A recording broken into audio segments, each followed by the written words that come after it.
Jeffries as Marion Kirby, the ghostess with the mostest. Robert Sterling as George Kirby, that most sporty spirit. And Leo G. Carroll, host to said ghosts, as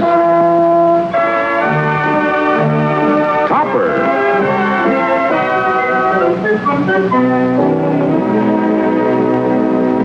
You've been behaving strangely ever since we moved into this house. Oh, I wouldn't say that, Henrietta. I'm sure you wouldn't. Nevertheless, it's true.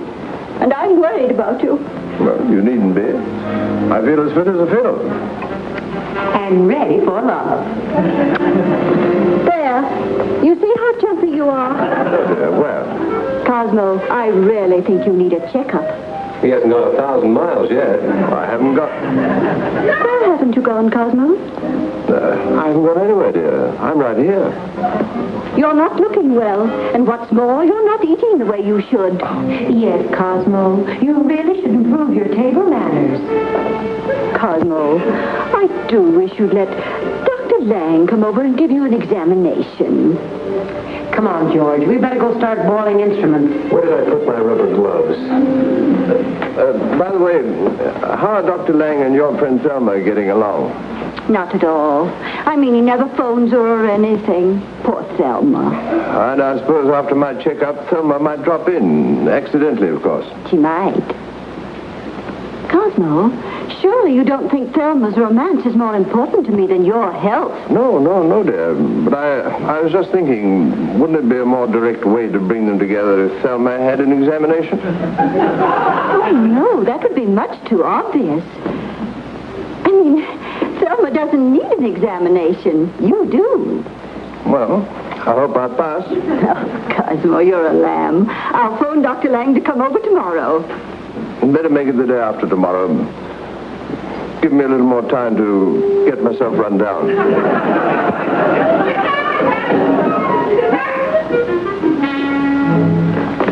Very interesting. 6:30. Oh, I'd better start dressing for dinner. Not yet. We'll have to operate first. Go away. Absolutely normal. Oh, are you going to believe him or me? Well, you better find something wrong with me, or Henrietta will never forgive you. I'm doing my best. You're disappointingly healthy. Oh, my goodness. You mean we're not going to operate? We'll find something yet. Now we'll have a look at your heart. What did I tell you? Now we'll have a look at your heart. My scalpel, Neil. Neil, we're not going to operate on a bottle. Just as I thought. He has chimes.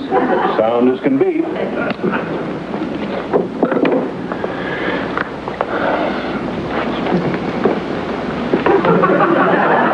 Looking cross-eyed. You peeping Tom. Oh, excuse me, Katie. Is the doctor... Dr. Lang's upstairs with Mr. Topper. Mrs. Topper's in there. Thank you. Oh, Henrietta, I'm so excited. Well, you mustn't be. Make it look as though you just happened to drop in. Take off your coat. Any business down here? I think we'll have to remove a coat. Quick, nurse, my forceps. Thelma. Never mind, dear. The patient pulled through all right. Do you think he'll be down soon? As soon as he's finished with Cosmo. Oh, dear. I do hope he doesn't find anything wrong. I thought he had a little difficulty finding the patient myself. You're not worried about Cosmo. You know how men are. How are men? They're like children. They don't know how to take care of themselves, always getting sick and... Henrietta, what is it? Oh, come sit down. George, she's sick. Don't worry. I'm here. I'm all right. See? Shall I get the doctor? Yes. No, it's nothing. But Henrietta, you look like a ghost. Take that back. Well, Mrs. Topper, your husband's the healthiest... Now, what's wrong here? She suddenly had a pain. Henrietta, what is it? It's all right. I'll be all right in a moment. I'm going to give you a checkup. Do you feel strong enough to come upstairs? Of course. Don't move that patient. She has every indication of photometastasis. Here we go. All this fuss. I demand a consultation. George, what do you suppose is wrong with Henrietta? How should I know? What do you think I am, a doctor? And she was worried about me. Now, you mustn't fuss, Cosmo. I know it isn't anything. I just feel it in my bones. Here it comes. Relax. How is she? She's right as rain. Oh, Doctor, you're wonderful. Just a little nervous indigestion. I've urged her to stay in bed for a few days and rest. Not a chance. Sorry, sir. No, you're perfectly right, Katie. Look here, Bob. Couldn't you make her go to the hospital for a week or so? Well, as a matter of fact, she is a bit run down. Oh, Doctor, please take her to the hospital. Then we could be there every day and I could... Of course, I wouldn't want you to do anything unprofessional. No, I wouldn't call it that. If she needs rest, it's up to me to see that she gets it. Besides, the hospital isn't crowded right now. I'll tell her that she has nullum seriosus. My diagnosis precisely. Thank heavens I was here. We'll have to operate immediately. Shall I go boil the instrument? What's, nullum? Latin for nothing serious. Obviously, the man's a quack.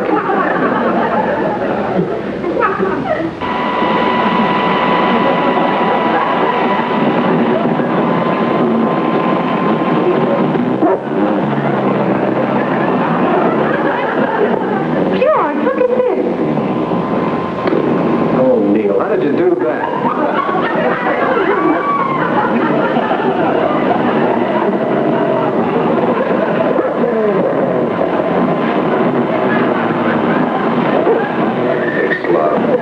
Get out of that one if you can.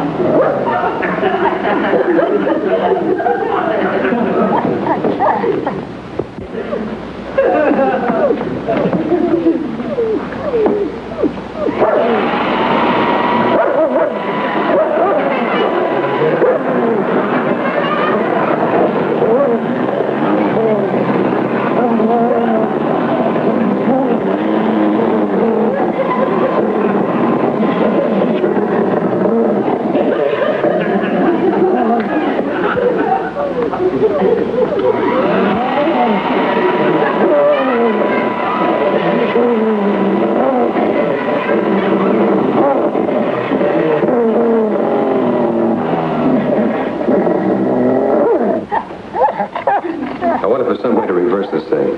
Oh, there's a reverse button on the machine. Serves you right, but I'll get you out of this. Turn it on, honey.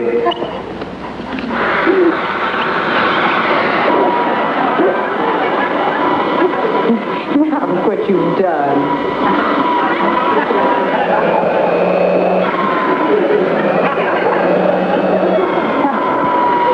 Looks like cyclone weather.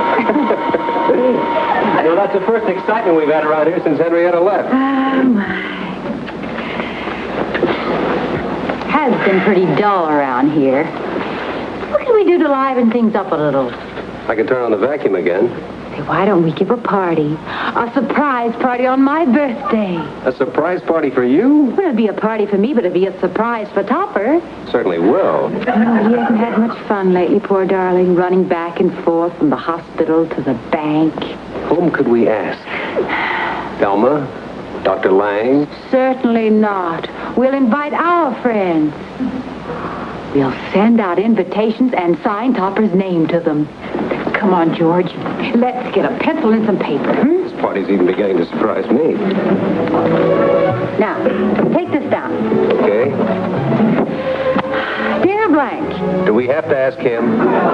you are invited to a party at the home of the late Marion and George Kirby. I'm asking a few of their old friends in honor of Marion's birthday and to help keep their memory green. If you don't mind, I prefer my memory blue. Now, at the bottom, put the address, the date Saturday, and say from 6:30 on. And sign Cosmo Topper. Oh, there's Topper now. Put that away.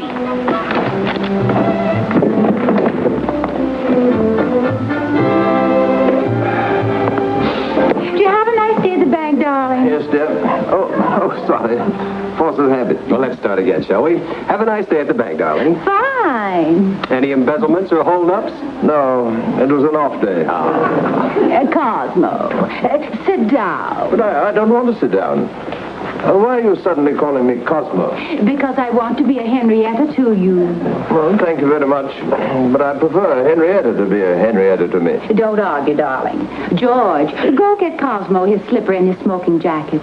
I want him to be comfortable. Let him get his own slippers and smoking jacket. George, don't argue. How was Henrietta today, darling? She was fine this afternoon. Topper. You won't be going to the hospital Saturday afternoon, will you? I think so. Why? Well, because, it's my birthday. Saturday, eh? I was born from 6:30 on. And I thought it would be nice if you and George and Neela and I could have a drink together. Well, I think that could be arranged. I hope you'll be very comfortable.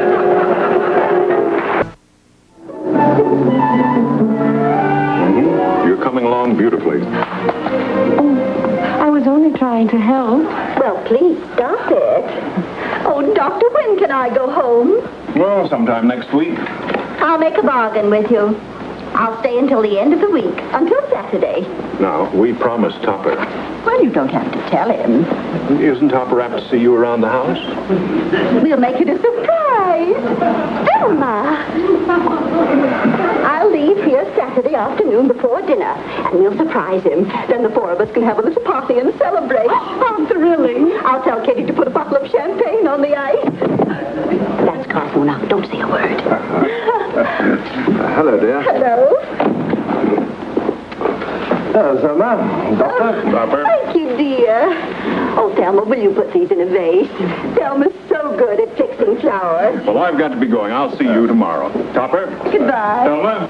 Bye, Doctor. Cut the stems, dear. There's a scissors on the dresser. Cosmo, Yes, dear. what are you doing Saturday afternoon? Saturday afternoon? Why, dear? I thought you might ask Thelma to tea. You're alone so much. I'm afraid I have a date Saturday afternoon. Mrs. Baskerville, 6:30 on. But if you go there, then we can. Oh, Cosmo will be home in time for dinner, won't you, dear? Oh, yes, yes.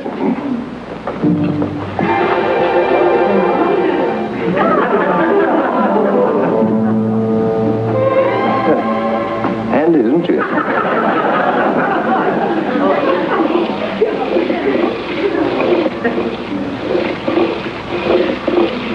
Big of you, old man, to provide champagne and hors d'oeuvres. Certainly was, but I didn't. Don't be modest. We found them where you hid them, in the icebox. Well, I didn't hide them. Who did? Oh, dear. I hope Kitty isn't giving a party. If she is, it's over. Well, a toast to my bride. Happy birthday, darling. Thank you, dear. Slight token of my esteem. Oh, Topper, darling, you remembered. Even after she reminded you twice a day. Oh, Topper, I love it. Well, happy birthday and a long life. A long afterlife. Mr. Topper. How did you do that? It's very light champagne, Kitty. Very, very light. But you're not to drink that champagne until later, and you're not to eat the hors d'oeuvres either. I'm not. Why? What's happening later? Well, it's a surprise. How does she know? Topper, stop her. Topper. Kitty, we have... I haven't finished that yet. And you're not going to until... There she is. Who is? Good evening. Oh, Phyllis, isn't it too depressing? Their old house. I'm simply devastated. Well, look who's here. Violet and Edna. Whom did you wish to see? Why, Mr. Topper, of course. Whom shall I say is calling? He wouldn't know it from Adam. Don't they look wonderful? Hi, Vi. Kitty, who is it? Two women you don't know from Adam. I don't? Let me take your wraps. Phyllis, our rats. It's the moths, and they're very large around here. They'll take anything, but they won't hurt it. Oh, well, isn't he a lamb? You must be Mr. Topper. Oh, you darling, darling man. I must kiss you. You must. Uh-huh.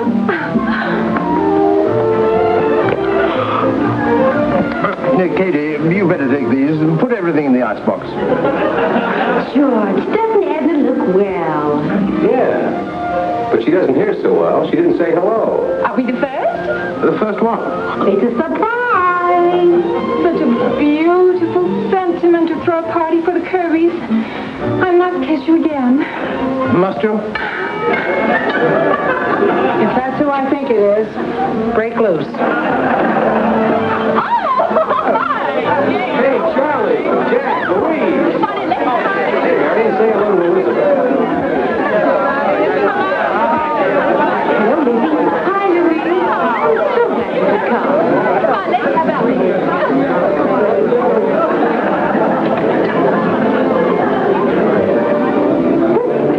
Fair weather friend. Well, you made up the guest list. I did? What is that? And I'll give a party for the Kirbys next Tuesday. I'll give one for them on Thursday. And the rest of the week we'll divide among the others. Cosmo, darling, won't we have fun? Well, I really must kiss you again.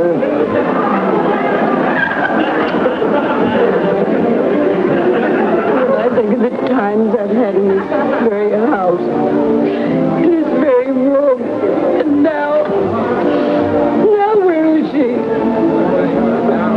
Poor pretty Marion, the life of everybody.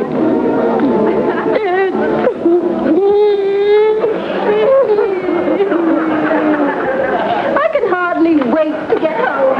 There we are. Velma, how do you do it? Hey, Joe.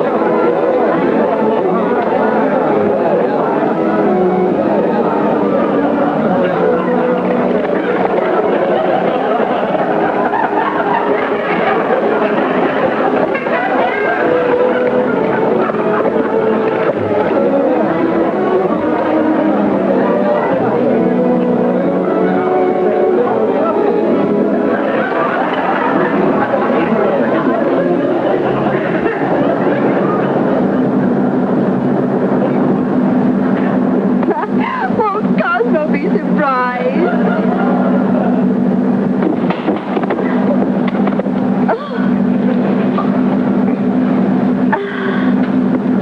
Thank you.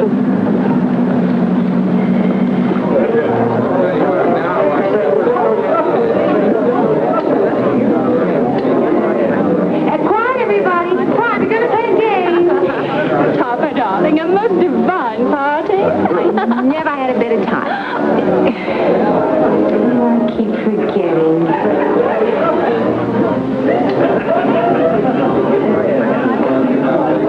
I really must kiss you again. don't be alarmed. It's only the ghost of Marion Kirby. Topper, let's play the orange game. What's the orange game? Don't you know? No. Oh, take the orange like this, put it under your chin, and then a woman passes it on to a man without any heads. Let's try it. You're not fooling anybody with that orange.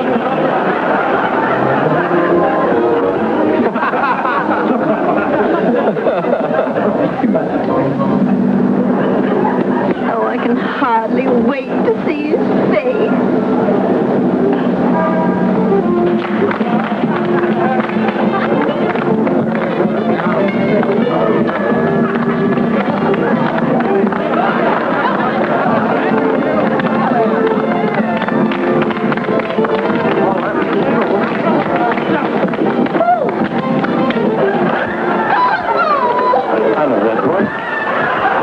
Now I know why you had me put away in the hospital.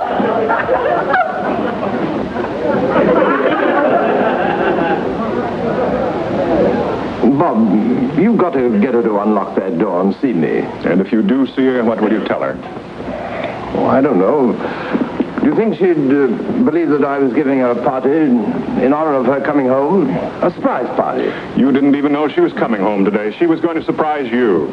Oh. Well, you told me. You told me Henrietta was coming home. I did not. Besides, it won't work. Well, it's got to work. Why did I refuse to invite Selma for tea? Why did I pretend I was going to Mrs. Baskerville's?